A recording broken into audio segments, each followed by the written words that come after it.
Hi, welcome to Lash class. Political ideas, concepts and ഐഡിയോളജീസിലെ നാലാമത്തെ മൊഡ്യൂളിലെ ഫസ്റ്റ് പാർട്ടാണ് നമ്മൾ നോക്കുന്നത്. ഇൻഡിവിജ്വലിസം എന്ന കൺസെപ്റ്റിനെ കുറിച്ചിട്ടാണ് ഈ ഒരു സെക്ഷനിൽ പറയുന്നത്. നമ്മളിവിടെ നിങ്ങൾക്ക് നോട്ട്സായിട്ട് ഉപയോഗിക്കാൻ കഴിയാവുന്ന അതിലെ ഇമ്പോർട്ടൻറ്റ് പോയിന്റ്സും അതിൻ്റെ എക്സ്പ്ലനേഷനുമാണ് പ്രൊവൈഡ് ചെയ്യുന്നത്. നമുക്ക് നോക്കാം. വ്യവസായ വാണിജ്യ കാര്യങ്ങളിൽ ഭരണകൂടം ഇടപെടുന്നതിനെ എതിർത്ത് 18-ാം നൂറ്റാണ്ടിലാണ് ഇൻഡിവിജ്വലിസം രൂപപ്പെടുന്നത്. നമുക്കറിയാം, 18-ാം നൂറ്റാണ്ട് എന്ന് പറയുന്നത് വ്യവസായ വിപ്ലവവും അതുപോലെ തന്നെ മുതലാളിത്തവും ഒക്കെ വളർന്നു വരുന്ന ഒരു കാലഘട്ടമാണ്. അപ്പോൾ ഈ വ്യവസായ വാണിജ്യ കാര്യങ്ങളിൽ നമുക്കറിയാം പലതരത്തിലുള്ള ലൈസൻസുകൾ, രജിസ്ട്രേഷനുകൾ തുടങ്ങിയിട്ടുള്ള ഗവൺമെന്റിന്റെ പല നിബന്ധനകളുണ്ട്. അത്തരം കാര്യങ്ങളൊക്കെ ഒഴിവാക്കിക്കൊണ്ട് സ്വതന്ത്രമായിട്ട് ഇത്തരം കാര്യങ്ങൾ ചെയ്യാൻ അനുവദിക്കണം എന്നുള്ള ഒരു വാദത്തിൽ നിന്നാണ് ഇൻഡിവിജ്വലിസം രൂപപ്പെട്ടു വരുന്നത്. വ്യക്തികൾക്ക് കൂടുതൽ സ്വാതന്ത്ര്യവും ഭരണകൂടത്തിന് പരിമിതമായ ചുമതലകളും നിർദ്ദേശിക്കുന്നു. അപ്പോൾ വാണിജ്യ വ്യവസായ കാര്യങ്ങൾ എന്ന് പറഞ്ഞു തുടങ്ങിക്കൊണ്ട് പിന്നീട് അത് പൊതുവിൽ വ്യക്തിപരമായിട്ടുള്ള കാര്യങ്ങളിൽ ആളുകൾക്ക് കൂടുതൽ സ്വാതന്ത്ര്യവും ഭരണകൂടം പരമാവധി അത്തരം കാര്യങ്ങളിൽ ഇടപെടാതിരിക്കുകയും ചെയ്യുക എന്നുള്ളൊരു ആശയമായിട്ട് രൂപപ്പെട്ടു വന്നു.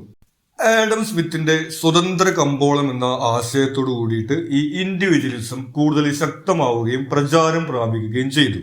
ആഡം സ്മിത്തിന്റെ സ്വതന്ത്ര കമ്പോളം നമ്മൾ എക്കണോമിക്സിൽ കണ്ടിട്ടുള്ളതാണ്. അതായത് ഈ വ്യവസായ വാണിജ്യ കാര്യങ്ങളിൽ സർക്കാരിന്റെ നിയന്ത്രണങ്ങളൊന്നും ഇല്ലാതെ ഒരു മത്സര അധിഷ്ഠിതമായിട്ടുള്ള കമ്പോളം എന്നുള്ള സംവിധാനമാണ്. അതിന്റെ ഒരു ആശയത്തോടു കൂടിയിട്ട് ഇൻഡിവിജ്വലിസം എന്നുള്ള ആശയം പ്രചരിപ്പിക്കപ്പെട്ടു. ഭരണകൂടത്തെ ഒരു ആവശ്യമായ തിന്മയായി കണക്കാക്കുന്നു.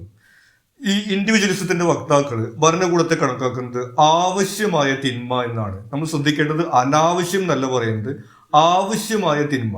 അതായത് ഭരണകൂടം എന്ന് പറയുന്നത് ഒരു തിന്മയാണ്, പക്ഷെ അത് ആവശ്യമാണ്. കാരണം വ്യക്തികളുടെ സുരക്ഷ, അതുപോലെ തന്നെ ഈ രാജ്യങ്ങളുടെ സുരക്ഷ തുടങ്ങിയ കാര്യം ഉറപ്പുവരുത്തുന്നതിന് വേണ്ടിയിട്ട് ഭരണകൂടം വേണം എന്നുള്ള കാര്യം അവർ അംഗീകരിക്കുന്നുണ്ട്. പൗരന്മാരുടെ സുരക്ഷ ഉറപ്പുവരുത്തൽ മാത്രമാകണം ഭരണകൂടത്തിന്റെ ചുമതല എന്ന് വാദിക്കുന്നു. പൗരന്മാരുടെ സുരക്ഷ, അതായത് ഈ അക്രമം, കൊലപാതകം, അതുപോലെ മോഷണം തുടങ്ങിയിട്ടുള്ള കാര്യങ്ങളിൽ നിന്ന് ആളുകൾക്ക് സുരക്ഷ, അതുപോലെ തന്നെ മറ്റ് രാജ്യങ്ങൾ ആക്രമിക്കുന്ന സാഹചര്യങ്ങളിലുള്ള ഒരു സുരക്ഷ. അത്തരത്തില് പൗരന്മാരുടെ സുരക്ഷ മാത്രമാണ് ഭരണകൂടം നോക്കേണ്ടതുള്ളത്. ബാക്കിയുള്ള കാര്യങ്ങളിലൊന്നും ഭരണകൂടം ഇടപെടരുത് എന്നാണ് ഈ ഇൻഡിവിജ്വലിസത്തിന്റെ വക്താക്കൾ ആവശ്യപ്പെടുന്നത്. ഇനി ഇൻഡിവിജ്വലിസത്തിനെ അനുകൂലിക്കുന്ന ആളുകളുടെ വാദഗതികളാണ് പറയുന്നത്. ആർഗ്യുമെന്റ്സ്. ആദ്യത്തേത് വരുന്നത് എത്തിക്കൽ ആർഗ്യുമെന്റ്സ് ആണ്, ധാർമ്മികമായിട്ടുള്ള വാദഗതി. ആവശ്യത്തിൽ കൂടുതൽ ഭരണകൂടത്തിന്റെ ഇടപെടൽ വ്യക്തികളുടെ ഉത്തരവാദിത്വവും വളർച്ചയും ഇല്ലാതാക്കുന്നു എന്നാണ് ഇവർ പറയുന്നത്. അതായത് ആളുകൾ അവരവരുടെ കാര്യങ്ങൾ സ്വയം ചെയ്യുമ്പോഴാണ് അവർക്കൊരു ഉത്തരവാദിത്വവും അങ്ങനെ വ്യക്തിത്വ വികാസവും ഉണ്ടാവുക എന്നൊരു വാദിക്കുന്നു. അപ്പൊ അവരവരുടെ കാര്യം സ്വയം ചെയ്യുക എന്ന് പറയുന്നത് വിദ്യാഭ്യാസ കാര്യത്തിൽ, അതുപോലെ ആരോഗ്യ മേഖലയിലൊക്കെ ഭരണകൂടം ഇടപെടുന്നുണ്ട് നമുക്കറിയാം. ഉദാഹരണത്തിന് കുറച്ചു കാലങ്ങൾക്ക് മുമ്പ് ഒരു കോവിഡ് എന്നുള്ള അസുഖം വന്ന സമയത്ത് എല്ലാ ആളുകളും നിർബന്ധമായിട്ടും വാക്സിൻ എടുക്കണം എന്നുള്ള രീതിയിലൊക്കെ ഗവൺമെന്റ് പറയുകയുണ്ടായി. ഇത്തരത്തിൽ ആളുകളുടെ ഒരു ഉത്തരവാദിത്വ ബോധം നഷ്ടപ്പെടുത്തുന്നതാണ് ഗവൺമെന്റിന്റെ ഇടപെടലുകൾ. ആളുകൾക്ക് സ്വന്തം ജീവിതത്തെ കുറിച്ചിട്ടൊരു ഉത്തരവാദിത്വം ഉണ്ടെങ്കിലാണ് അവർക്ക് ശരിയായിട്ടുള്ള വികസനം ഉണ്ടാവുള്ളൂ എന്നുള്ളതാണ് ഇവർ വാദിക്കുന്നത്. ഓരോ വ്യക്തികൾക്കും എന്താണ് വേണ്ടതെന്ന് സ്വയം തീരുമാനിക്കാനാകണം, എന്നാൽ മാത്രമേ വ്യക്തിത്വ വികാസം ഉണ്ടാകൂ. ഇവർ പൊതുവിൽ പറയുന്നത് ആരും ദുഃഖവും വിഷമമൊന്നും ആഗ്രഹിക്കുന്നില്ല, എല്ലാവരും സന്തോഷമാണ് ആഗ്രഹിക്കുന്നത്. അപ്പൊ അത് കാരണം കൊണ്ട് ആളുകൾ അവരവർക്ക് ഇഷ്ടമുള്ള കാര്യങ്ങൾ ചെയ്യുന്നത് നല്ലത് തന്നെ ആവുള്ളൂ എന്നുള്ള ഒരു വാദഗതിയാണ് ഇവർ പറയുന്നത്. അത്തരത്തിൽ ഗവൺമെന്റിന്റെ ഇടപെടലുകളും നിയന്ത്രണങ്ങളും ധാർമ്മികമായിട്ട് തെറ്റാണെന്നാണ് ഇവർ വാദിക്കുന്നത്. അടുത്തത് എക്കണോമിക് ആർഗ്യുമെന്റ് ആണ്. ഭരണകൂടത്തിന്റെ ഇടപെടലില്ലാത്ത മത്സര അധിഷ്ഠിതമായ കമ്പോളത്തിൽ ഗുണമേന്മയും വിലക്കുറവും ഉണ്ടാകും. നമ്മൾ നേരത്തെ ആഡം സ്മിത്തുമായി ബന്ധപ്പെടുത്തിക്കൊണ്ട് പറഞ്ഞ അതേ ആശയം തന്നെയാണ്.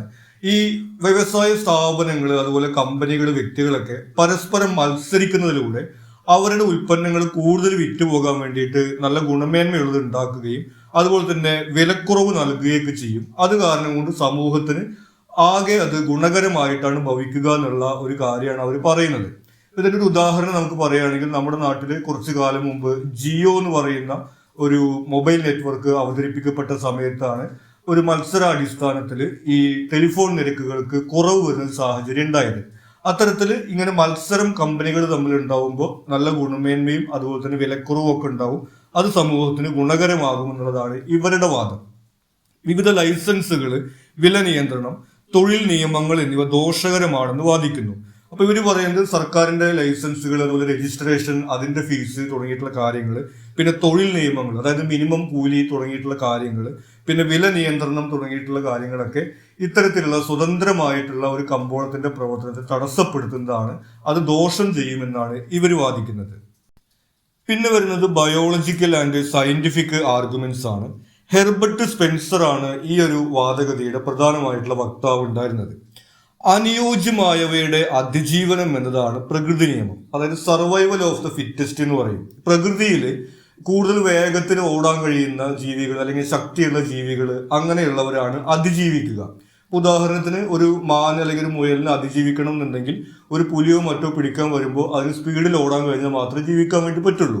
ആ രീതിയിൽ ഈ അനുയോജ്യമായത് മാത്രമാണ് പ്രകൃതിയിൽ അതിജീവിക്കുക എന്നുള്ളതാണ് പ്രകൃതി നിയമം എന്ന് ഇവർ പറയുന്നു. ദുർബലരെ സഹായിക്കുക വഴി ഭരണകൂടം പ്രകൃതി നിയമം തെറ്റിക്കുന്നു. എന്നാൽ ഇവർ പറയുന്നത് ഭരണകൂടം ഇപ്പോൾ പാവപ്പെട്ട ആളുകൾ, അതുപോലെ കഴിവില്ലാത്ത ആളുകൾ, അവർക്ക് ഒരേ സഹായങ്ങളൊക്കെ ചെയ്തു കൊടുത്തുകൊണ്ട് ഈ പ്രകൃതി നിയമത്തെ തകർക്കുന്നു എന്നുള്ളൊരു കാര്യമാണ് ഇവർ പറയുന്നത്. ഇത് സമൂഹത്തിൽ ദുർബലർ വർദ്ധിക്കുന്നതിന് കാരണമാകുന്നു. അപ്പൊ ഇവർ പറയുന്നത് ഇങ്ങനെ സർക്കാർ ഇവരെ സഹായിച്ചു കഴിഞ്ഞാൽ സമൂഹത്തിൽ ഇങ്ങനെ കഴിവില്ലാത്തവരും ദുർബലരുമായിട്ടുള്ള ആളുകൾ കൂടുതൽ ഉണ്ടാവുന്നതാണ് പറയുന്നത്. നമുക്ക് എത്ര വിചിത്രമായിട്ടുള്ള ഒരു വാദഗതിയാണ് ആൾ പറയുന്നത്. പാവപ്പെട്ട ആൾക്കാരൊക്കെ മരിച്ചു പോയിക്കോട്ടെ എന്നുള്ള രീതിയിലാണ് ഇദ്ദേഹം ഈ വാദഗതി അവതരിപ്പിക്കുന്നത്. ഭരണകൂടം പ്രകൃതി നിയമം തെറ്റിക്കാതെ അത് സംരക്ഷിക്കുകയാണ് വേണ്ടത്. അപ്പൊ ഇവരുടെ വാദഗതിയിൽ പറയുന്നത് ഈ പ്രകൃതിയിലെ നിയമമാണ് അനുയോജ്യമായത് മാത്രമാണ് അതിജീവിക്കുക, ബാക്കിയുള്ളതൊക്കെ ഇല്ലാതായി പോകുന്നുള്ളത്. അപ്പൊ ഗവൺമെന്റ് ഇതുപോലെ ദുർബലരായിട്ടുള്ള ആളുകളെ സഹായിക്കൊന്നും വേണ്ട, അവരൊക്കെ ഇല്ലാതായി പോവുക എന്ന് പറയുന്നത് പ്രകൃതി നിയമമാണ് എന്നുള്ളൊരു വാദഗതിയാണ് ഈ ബയോളജിക്കൽ ആൻഡ് സയന്റിഫിക് ആർഗ്യുമെന്റിൽ പറയുന്നത്. അടുത്തത് പൊളിറ്റിക്കൽ ആർഗ്യുമെന്റ് ആണ്. അത് രാജാധികാരത്തിന് എതിരെ രൂപപ്പെട്ടു വന്നിട്ടുള്ള ഒരു ആശയമാണ്. പൗരന്മാരുടെ അവകാശങ്ങൾ സംരക്ഷിക്കുകയാണ് ഭരണകൂടത്തിന്റെ ചുമതല. അതിൽ കൂടുതൽ ഇടപെടുന്നത് അവകാശങ്ങൾക്കെതിരാകും. നമ്മൾ പൊതുവിൽ ഇൻഡിവിജ്വലിസത്തെ കുറിച്ച് പറഞ്ഞ കാര്യം തന്നെയാണ്. പൗരന്മാരുടെ അവകാശങ്ങൾ സംരക്ഷിക്കുക എന്നത് മാത്രമാണ് ഭരണകൂടത്തിന്റെ ചുമതല. അതിനപ്പുറത്തേക്കുള്ള ഇടപെടലുകൾ ഭരണകൂടം നടത്തുന്നത് പൗരന്മാരുടെ അവകാശം നിഷേധിക്കുന്നതിന് തുല്യമാണെന്നാണ് ഇവർ പറയുന്നത്. ജോൺ ലോക്കെയാണ് ഈ ഒരു വാദഗതിയുടെ പ്രധാനമായിട്ടുള്ള വക്താവ്. നമ്മൾ നേരത്തെ പറയുകയുണ്ടായി, ഇതുപോലെ ജനാധിപത്യ സംവിധാനങ്ങളൊന്നും ഇല്ലാത്ത കാലഘട്ടത്തിൽ രാജാധികാരമൊക്കെ കൂടുതലുള്ള ഒരു സമയത്താണ് ഈ ഒരു വാദഗതി വരുന്നത്. പക്ഷെ ഇപ്പോഴും ഇതുപോലെ ഗവൺമെന്റ് ആളുകളുടെ അവകാശങ്ങൾ സംരക്ഷിക്കുക മാത്രമാണ് ചെയ്യേണ്ടത് എന്നുള്ള രീതിയിൽ ഈ വാദം നിലനിൽക്കുന്നുണ്ട്. ഇനി ഇൻഡിവിജ്വലിസത്തിന് എതിരായിട്ട് ഉയർന്നു വന്നിട്ടുള്ള വിമർശനങ്ങളാണ് പറയുന്നത്. 19-ാം നൂറ്റാണ്ടിന്റെ മധ്യത്തോടെ ഇൻഡിവിജ്വലിസത്തിനുള്ള പിന്തുണ നഷ്ടപ്പെട്ടു. അപ്പൊ നമ്മൾ കണ്ടു 18-ാം നൂറ്റാണ്ടിൽ ആണ് ഈ ഒരു ആശയം പ്രചാരത്തിൽ വരുന്നത്. ഒരു നൂറ്റാണ്ടിനകത്ത് തന്നെ ഈ ഒരു ആശയത്തിനുള്ള പിന്തുണ ആളുകളിൽ നിന്ന് നഷ്ടമായി. മുതലാളിത്തം കൊണ്ടുവന്ന സാമ്പത്തിക അസമത്വം ഇതിന് പ്രധാന കാരണമായി. അപ്പോൾ നമ്മൾ നേരത്തെ പറഞ്ഞിരുന്നു, ഒരു സ്വതന്ത്ര കമ്പോളം എന്നുള്ളതൊക്കെയായിരുന്നു ഇവിടെ പ്രധാനപ്പെട്ടിട്ടുള്ള ആവശ്യം ഉണ്ടായിരുന്നത്. പക്ഷെ മുതലാളിത്ത സമൂഹത്തിനകത്ത് ഒരുപാട് അസമത്വവും മറ്റുമൊക്കെ കടന്നു വരുന്ന ഒരു യാഥാർത്ഥ്യം മനസ്സിലാക്കിയപ്പോൾ ഇൻഡിവിജ്വലിസത്തിനും ആ ഒരു പിന്തുണ നഷ്ടപ്പെട്ടു. ഭരണകൂടം വ്യക്തിവികാസത്തിന് അനുകൂലമായ സാഹചര്യങ്ങൾ ഒരുക്കുന്നു, അതിനാൽ തിന്മയെന്ന് പറയാനാകില്ല. കൂടാതെ ഇൻഡിവിജ്വലിസത്തിന്റെ വക്താക്കൾ പറഞ്ഞത് ഭരണകൂടം എന്ന് പറയുന്നത് ആവശ്യമായ തിന്മ എന്നുള്ള രീതിയിലാണ്. പക്ഷെ ഇവർ പറയുന്നത് ഭരണകൂടം വ്യക്തിവികാസത്തിന് സഹായിക്കുന്നുണ്ട്. നമുക്കറിയാം, സൗജന്യ വിദ്യാഭ്യാസം നൽകുന്നു, അതുപോലെ തന്നെ ആരോഗ്യ സേവനങ്ങൾ നൽകുന്നു. ഇത്തരത്തിൽ ഭരണകൂടം വ്യക്തിവികാസത്തിന് സഹായിക്കുന്നുണ്ട്. അതുകൊണ്ട് ഭരണകൂടത്തിന് ഒരു തിന്മ എന്ന് വിളിക്കാൻ കഴിയില്ല എന്നുള്ളതാണ് അടുത്ത വിമർശനമായിട്ട് വരുന്നത്. അടുത്ത വിമർശനം വരുന്നത്, ഇൻഡിവിജ്വലിസത്തിന്റെ വക്താക്കൾ പറഞ്ഞിരുന്നു എല്ലാ ആളുകളും സന്തോഷം ആഗ്രഹിക്കുന്നവരാണ്, അതുകൊണ്ട് ഓരോരുത്തരും എന്താണ് ചെയ്യേണ്ടതെന്ന് അവർക്ക് അറിയാമെന്നുള്ള രീതിയിൽ. ഇവിടെ പറയുന്നത് എല്ലാ ആളുകൾക്കും സ്വന്തം നന്മയ്ക്ക് എന്ത് ചെയ്യണമെന്ന് അറിയില്ല, അതിന് ജീവിതാനുഭവം ആവശ്യമാണ്. ഒരു ഉദാഹരണം പറയുകയാണെങ്കിൽ നമുക്കറിയാം, ഭരണകൂടം പല രീതിയിലുള്ള ലഹരി വസ്തുക്കളൊക്കെ നിരോധിച്ചിട്ടുണ്ട്. അപ്പോൾ നമുക്ക് വേണമെങ്കിൽ പറയാം ആളുകൾക്ക് അറിഞ്ഞുകൂടെ അത് ദോഷമാണെന്ന്, അവരവരുടെ ഇഷ്ടത്തിന് ചെയ്യുന്നതല്ലേ എന്നൊക്കെ നമുക്ക് പറയാം. പക്ഷെ ഇത്തരം കാര്യങ്ങളൊക്കെ നമ്മൾ മനസ്സിലാക്കണമെങ്കിൽ അതിന് ജീവിതാനുഭവം ആവശ്യമാണ്. പല കാര്യങ്ങളും നമ്മൾ ജീവിതത്തിലെ അനുഭവത്തിലൂടെ പഠിച്ചു വരുമ്പോഴേക്കും ജീവിതം തന്നെ ഇല്ലാതാവുന്ന ഒരു സാഹചര്യം ഉണ്ടാകും. അത് കാരണം കൊണ്ടാണ് ഗവൺമെന്റ് ഇത്തരമുള്ള കാര്യങ്ങളിൽ നിയന്ത്രണം കൊണ്ടുവരുന്നത്. അത്തരത്തിൽ എല്ലാ ആളുകൾക്കും അവരവരുടെ നന്മയ്ക്ക് എന്താണ് ചെയ്യേണ്ടതെന്ന് പറയാൻ വേണ്ടി കഴിയില്ല. അതിൽ ഗവൺമെന്റിന്റെ ഒരു നിയന്ത്രണം നല്ലതാണെന്നുള്ള രീതിയിലുള്ള ഒരു വിമർശനം കൂടി ഇൻഡിവിജ്വലിസത്തിനെതിരായിട്ട് വരുന്നുണ്ട്. പിന്നെ ഭരണകൂടം സാമൂഹ്യ താല്പര്യം സംരക്ഷിക്കുന്നു, ഇത് ചൂഷണങ്ങൾ ഇല്ലാതാക്കുന്നു. നമ്മൾ നേരത്തെ പറയുകയുണ്ടായി, ഭരണകൂടം ദുർബലരായിട്ടുള്ള വിഭാഗങ്ങളെയൊക്കെ സഹായിക്കുന്നു. ആ രീതിയിൽ സമൂഹത്തിൽ പിന്നോക്കം നിൽക്കുന്ന, അപ്പൊ നമുക്ക് പറയാം, ഈ ഭിന്നശേഷിക്കാരായിട്ടുള്ള ആളുകൾ, അവർക്ക് മറ്റുള്ളവരോട് മത്സരിക്കാൻ വേണ്ടി സാധിക്കില്ല.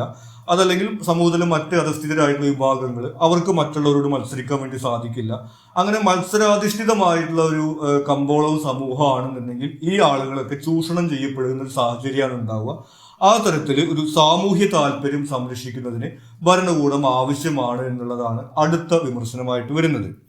പിന്നെ വരുന്നത്, അനുയോജ്യമായത് കഴിവുള്ളതാകണമെന്നില്ല. നമ്മൾ നേരത്തെ പറഞ്ഞിരുന്നു, അനുയോജ്യമായതിന്റെ അതിജീവനം എന്നുള്ളതാണ് പ്രകൃതി നിയമം എന്നുള്ളത്. ഇവിടെ മനുഷ്യരുടെ സാഹചര്യത്തിൽ അനുയോജ്യമായത് കഴിവുണ്ട് എന്നുള്ള അർത്ഥമായിരിക്കണമെന്നില്ല. ഇപ്പോൾ ഒരാൾ പാവപ്പെട്ട വീട്ടിലേക്ക് ജനിക്കുന്നു, അല്ലെങ്കിൽ സമ്പന്നമായിട്ടുള്ള ഒരു കുടുംബത്തിൽ ജനിക്കുന്നു എന്നുള്ളത് ആ കുട്ടി തീരുമാനിക്കുന്നതല്ല, അത് ആ കുട്ടിയുടെ കഴിവുമല്ല, അത് അവിടെ യാദൃശ്ചികമായിട്ട് സംഭവിക്കുന്നതാണ്. അതുകൊണ്ട് മനുഷ്യരുടെ സമൂഹത്തിനകത്ത് ഈ മൃഗങ്ങളുടെ പോലെ വേഗത്തിൽ ഓടുക, ചാടുക എന്നുള്ള കാര്യവും സമ്പത്തും തമ്മിൽ കമ്പയർ ചെയ്യാൻ വേണ്ടി സാധിക്കില്ല എന്നാണ് ഇവർ പറയുന്നത്. അതിനാൽ പ്രകൃതി നിയമം മനുഷ്യ സമൂഹത്തിൽ പ്രായോഗികമാക്കാൻ കഴിയില്ല. അതുകൊണ്ട് ആ വാദഗതി ശരിയല്ല എന്നുള്ള രീതിയിലും ഈ ഇൻഡിവിജ്വലിസത്തിനെതിരായിട്ടുള്ള വിമർശനം ഉണ്ട്. ഇനി ഈ സെക്ഷനിൽ ലാസ്റ്റ് പറയുന്നത് മോഡേൺ ഇൻഡിവിജ്വലിസമാണ്. നമ്മൾ നേരത്തെ പറഞ്ഞു, ഇൻഡിവിജ്വലിസത്തിന് പൊതുവെ ആളുകളിൽ നിന്നുള്ള പിന്തുണ നഷ്ടപ്പെട്ടു. അങ്ങനെ അതിനൊരു മയപ്പെടുത്തിയ രൂപമായിട്ട് അവതരിപ്പിക്കപ്പെട്ടതാണ് മോഡേൺ ഇൻഡിവിജ്വലിസം. ഭരണകൂടത്തിന്റെ ആവശ്യകത അംഗീകരിക്കുന്നു, എന്നാൽ അമിത അധികാരത്തെ എതിർക്കുന്നു. അപ്പൊ ഭരണകൂടം എന്ന് പറയുന്നത് പൂർണ്ണമായിട്ടും തിന്മയാണെന്നൊന്നും മോഡേൺ ഇൻഡിവിജ്വലിസത്തിൽ പറയുന്നില്ല. അതിന്റെ ആവശ്യകത അവർ അംഗീകരിക്കുന്നുണ്ട്, പക്ഷെ അമിതമായിട്ടുള്ള അധികാര പ്രയോഗത്തിനെയാണ് എതിർക്കുന്നത്. ഭൂരിപക്ഷ ജനാധിപത്യത്തിന്റെ ഏകാധിപത്യ സ്വഭാവം എതിർക്കുന്നു. ഭൂരിപക്ഷ ജനാധിപത്യത്തിന്റെ ഏകാധിപത്യ സ്വഭാവം എന്ന് പറയുന്നത്, ഭൂരിപക്ഷം ഉള്ള ആളുകൾ ന്യൂനപക്ഷം ഉള്ള ആളുകൾ എന്ത് ചെയ്യണം എന്നുള്ള രീതിയിൽ നിയമങ്ങൾ ഉണ്ടാക്കുന്നത് ശരിയായിട്ടുള്ള ഒരു വ്യവസ്ഥിതിയല്ല. അതുകൊണ്ട് തന്നെ ജനാധിപത്യമാണ് എന്ന് കരുതിക്കൊണ്ട് അതിനെ അംഗീകരിക്കാൻ വേണ്ടി കഴിയില്ല. അവിടെ ഭൂരിപക്ഷമാണോ എന്നുള്ളതല്ല നോക്കേണ്ടത്, അതായത് പാർലമെന്റിൽ അവർക്ക് ഭൂരിപക്ഷം ഉണ്ടോ എന്നുള്ളതല്ല നോക്കേണ്ടത്, മറിച്ച് വ്യക്തി താല്പര്യങ്ങൾക്ക് തന്നെ പ്രാധാന്യം കൊടുക്കുന്ന തരത്തിൽ വേണം നിയമങ്ങളൊക്കെ ഉണ്ടാവാൻ എന്നുള്ളൊരു വാദഗതിയാണ് അവർ പറയുന്നത്. ഇനി വ്യക്തി താല്പര്യങ്ങളുടെ സംരക്ഷണം ആവശ്യപ്പെടുന്നു. പൊതുവിൽ ഇൻഡിവിജ്വലിസവുമായി ബന്ധപ്പെട്ട് നമുക്ക് പറയാൻ കഴിയുന്നത്, പരമാവധി വ്യക്തി താല്പര്യങ്ങളിൽ ഭരണകൂടം ഇടപെടാതിരിക്കുക എന്നുള്ള ഒരു കാര്യത്തെ കുറിച്ചിട്ടാണ്. ഇത്രയും കാര്യങ്ങളാണ് നമുക്ക് ഈ ഒരു സെക്ഷനിൽ ഇമ്പോർട്ടന്റ് ആയിട്ട് വരുന്നത്. നിങ്ങൾക്ക് മറ്റെന്തെങ്കിലും സംശയങ്ങളോ സജഷൻസോ ഉണ്ടെങ്കിൽ നിങ്ങൾ കമന്റ് ചെയ്യുക. കൂടാതെ ഈ ചാനൽ നിങ്ങൾ സബ്സ്ക്രൈബ് ചെയ്തിട്ടില്ലെങ്കിൽ സബ്സ്ക്രൈബ് ചെയ്യുക. Thank you.